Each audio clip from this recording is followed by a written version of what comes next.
जिस ज्योतिर्लिंग के दर्शन के लिए आप लोग पधारे हैं, ये राम से 14 पीढ़ी पूर्व मानधाता राजा हुए हैं। शिव पुराण में उल्लेख है, जिन्होंने मां से नहीं पिता से जन्म लिया था। उनकी तपस्या से ये शिवलिंग प्रकट में स्थापित लिंग नहीं है। जिस प्रकार आरती करते हम प्रण अक्षर के मध्य, ओम अक्षर के मध्य, यह तीनों एका, जय शिव ओंकारा।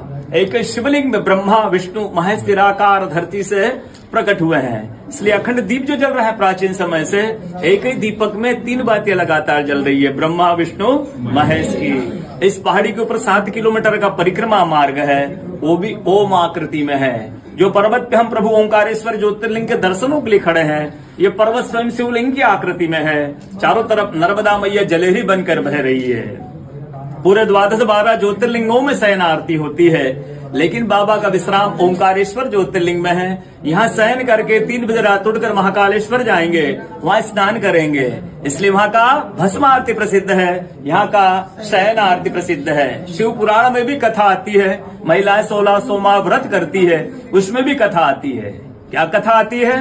प्रतिदिन भोलेनाथ आते हैं, माँ के साथ विश्राम करके सुबह ब्रह्म मुहूर्त मुड़कर चले जाते हैं।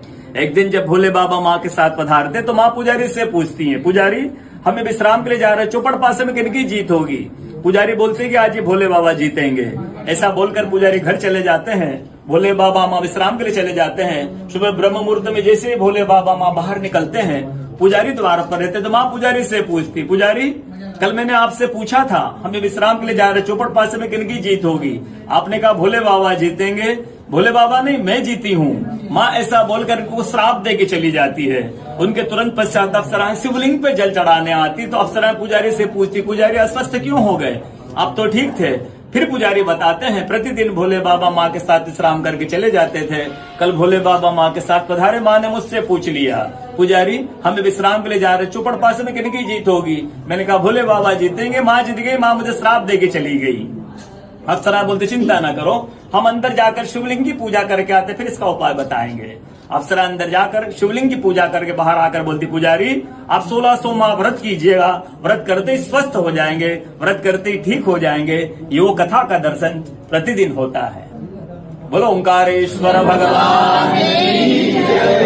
पूरे 12 ज्योतिर्लिंग में ओंकारेश्वर ही ऐसा ज्योतिर्लिंग है जिसके दर्शन के पश्चात कोई महानदी का दर्शन होता है, जिसके तट को छूकर कोई महानदी बह रही है। आप काशी जाएंगे, गंगा जी दूर है, उज्जैन जाएंगे, क्षिप्रा जी दूर है, सोमनाथ जाएंगे, समुद्र है, लेकिन ओंकारेश्वर ही ऐसा ज्योतिर्लिंग है जिसके दर्शन के पश्चात कोई महानदी का दर्शन होता है।